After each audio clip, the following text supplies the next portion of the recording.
ಭಾಗವತದ ಮಹಾತ್ಮೆಯನ್ನು ಮೊದಲು ತಿಳಿದುಕೊಂಡ್ರೆ ಆ ಬಳಿಕ ಭಾಗವತವನ್ನು ಕೇಳಲಿಕ್ಕೆ ಆಸಕ್ತಿ ಹೆಚ್ಚಾಗ್ತದೆ. ಈ ಕಾರಣದಿಂದಲೇ ಭಾಗವತದ ಮಹಾತ್ಮೆಯನ್ನು ಮೊದಲು ಕೇಳುವಂಥದ್ದು ಸಂಪ್ರದಾಯ. ಭಾಗವತದ ಬಗ್ಗೆ ಪದ್ಮಪುರಾಣ, ಸ್ಕಾಂದಪುರಾಣ, ಗರುಡ ಪುರಾಣ ಇವೆಲ್ಲವೂ ಕೂಡ ಬಹಳಷ್ಟು ಹೊಗಳುತ್ತದೆ. ಈ ಭಾಗವತ ಕಲಿಯುಗದಲ್ಲಿ ಎಷ್ಟು ಶ್ರೇಷ್ಠವಾಗಿದೆ ಅದನ್ನು ತಿಳಿಸ್ಕೊಂಡು ಹೋಗ್ತದೆ. ಕಲಿಯುಗದ ಮುಖ್ಯ ಲಕ್ಷಣ ಏನು ಅಂತ ಹೇಳಿದ್ರೆ ಪ್ರಾಯ ಜೀವಶ್ಚ ಅಸುರತಾಂಗತಃ ಅಂತ. ಬೇರೆ ಯುಗಗಳಲ್ಲಿ ಅಸುರರು ಅಂತ ಕೆಲವು ಮಂದಿ ಇರ್ತಾ ಇದ್ರು. ರಾವಣ, ಕುಂಭಕರ್ಣ, ಹಿರಣ್ಯಕಶಿಪು, ಹಿರಣ್ಯಾಕ್ಷ, ದುರ್ಯೋಧನ, ದುಶ್ಯಾಸನಂತವರು ಕೆಲವರು ಮಾತ್ರ ಕಾಣ್ಲಿಕ್ಕೆ ಸಿಗ್ತಾ ಇದ್ರೆ, ಕಲಿಯುಗದಲ್ಲಿ ಸಹಜವಾಗಿ ಸಾಮಾನ್ಯವಾಗಿ ಎಲ್ಲರೂ ದೈತ್ಯರ ಹಾಗೆ ಇರ್ತಾರೆ ಅಂತ ಹೇಳ್ತಾರೆ, ಅಸುರರ ಹಾಗೆ ಇರ್ತಾರೆ. ಅಂದರೆ ಮನುಷ್ಯನಲ್ಲಿ ದುಷ್ಟಬುದ್ಧಿ ಅನ್ನುವುದು ಸಹಜವಾಗಿ ಕಾಣಿಸ್ತಾ ಇರ್ತದೆ ಈ ಕಲಿಯುಗದಲ್ಲಿ. ಏನಂತ ಹೇಳಿದ್ರೆ ಅದು ಕಾಲದ ಪ್ರಭಾವ, ಯುಗದ ಪ್ರಭಾವ.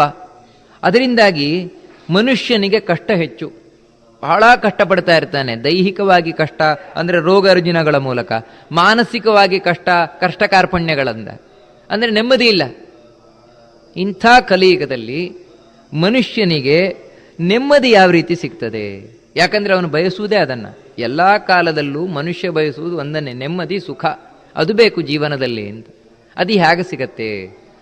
ನೀವಾದರೂ ಚೆನ್ನಾಗಿ ತಿಳಿದವರು, ಅದಕ್ಕಾಗಿ ನಮಗೆ ತಿಳಿಸಬೇಕು ಅಂತ ಕೇಳ್ತಾ ಇದ್ದಾರೆ. ಮನುಷ್ಯನ ಸಕಲ ಕಷ್ಟಗಳು ಪರಿಹಾರ ಆಗಬೇಕು, ಸಕಲ ರೋಗ ರುಜಿನಗಳು ಪರಿಹಾರ ಆಗಬೇಕು, ನೆಮ್ಮದಿ ಸಿಗಬೇಕು, ಸುಖ ಸಿಗಬೇಕು ಅಂತ ಇದ್ರೆ ಒಂದೇ ಭಾಗವತದಿಂದ ಮಾತ್ರ ಅಂತ ಹೇಳ್ತಾರೆ. ಶ್ರೀಮದ್ ಭಾಗವತಂ ಶಾಸ್ತ್ರಂ ಕಲು ಕೀರೇಣ ಭಾಷಿತಂ. ಗಟ್ಟಿಯಾಗಿ ಹಿಂದೆ ಋಷಿಮುನಿಗಳು ಹೇಳಿದಂತಹ ಮಾತು ಒಂದೇ, ಭಾಗವತವೇ ಮದ್ದು ಅಂತ, ಇನ್ನೊಂದು ಮದ್ದಿಲ್ಲ ಅಂತ. ಯಾಕೆ ಅಂತ ಹೇಳಿದ್ರೆ ಏನಿದೆ ಇದರಲ್ಲಿ ಇಂಥದ್ದು ಈ ಭಾಗವತದಲ್ಲಿ ಅಂತ ಹೇಳಿದ್ರೆ, ಎಲ್ಲಕ್ಕಿಂತ ಮುಖ್ಯ ಏನಾಗತ್ತೆ ಅಂತ ಹೇಳಿದ್ರೆ ಮನಸ್ಸು ಶುದ್ಧಿ ಆಗತ್ತೆ ಅಂತ. ಎಲ್ಲಕ್ಕಿಂತ ಮನುಷ್ಯನಿಗೆ ರೋಗ ರುಜಿನಗಳಿರಬಹುದು, ದುಃಖಕ್ಕಿರಬಹುದು, ಮುಖ್ಯ ಕಾರಣ ಏನಂದ್ರೆ ಮನಸ್ಸು. ಮನಸ್ಸೊಂದು ಸರಿ ಇದೆ ಅಂತ ಹೇಳಿದ್ರೆ ಎಲ್ಲ ಸರಿ ಇದೆ ಅಂತ, ಮನಸ್ಸೊಂದು ಸರಿ ಇಲ್ಲ ಅಂತ ಹೇಳಿದ್ರೆ ಯಾವುದೂ ಸರಿ ಇಲ್ಲ ಅಂತ. ಯಾಕಂದ್ರೆ ಸುಖ ದುಃಖ ಇರುವಂತಹದ್ದು ಹೊರಗಿನ ಯಾವುದೇ ವಸ್ತುವಿನಲ್ಲ, ಮತ್ತೆ ಮನಸ್ಸಿನಲ್ಲಿ. ಮನಸ್ಸೊಂದು ಚೆನ್ನಾಗಿದೆ ಅಂತ ಹೇಳಿದ್ರೆ ಎಲ್ಲ ಕಡೆಯೂ ಸುಖವೇ, ಮನಸ್ಸು ಚೆನ್ನಾಗಿಲ್ಲ ಅಂತ ಹೇಳಿದ್ರೆ ಎಲ್ಲ ಕಡೆಯೂ ಕಷ್ಟವೇ. ಅದಕ್ಕಾಗಿ ಮನಸ್ಸು ಶುದ್ಧ ಆಗಬೇಕು.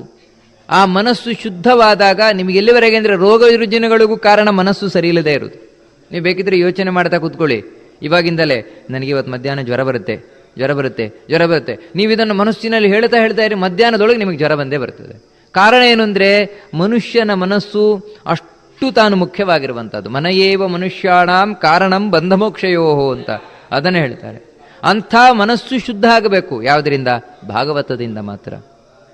ಹಿಂದೆ ಈ ಭಾಗವತವನ್ನ ಮೊದಲು ಬಾರಿ ಭೂಮಿಯಲ್ಲಿ ತಂದವರು ಯಾರು ಅಂದರೆ ಶುಕಾಚಾರ್ಯರು. ರುದ್ರದೇವರ ಅವತಾರವಾಗಿರುವಂತಹ ವೇದವ್ಯಾಸರ ಪುತ್ರರಾಗಿರುವಂತಹ ಶುಕಾಚಾರ್ಯರು ಮೊದಲು ಪರೀಕ್ಷಿತನಿಗೆ ಭಾಗವತವನ್ನು ಹೇಳಿದರು. ಯಾಕಂದರೆ ಅವನಿಗೆ ಮುಂದೆ ಇದನ್ನು ವಿಸ್ತಾರವಾಗಿ ಕಥೆಯನ್ನು ನೋಡಲಿಕ್ಕಿದ್ದೇವೆ ನಾವು.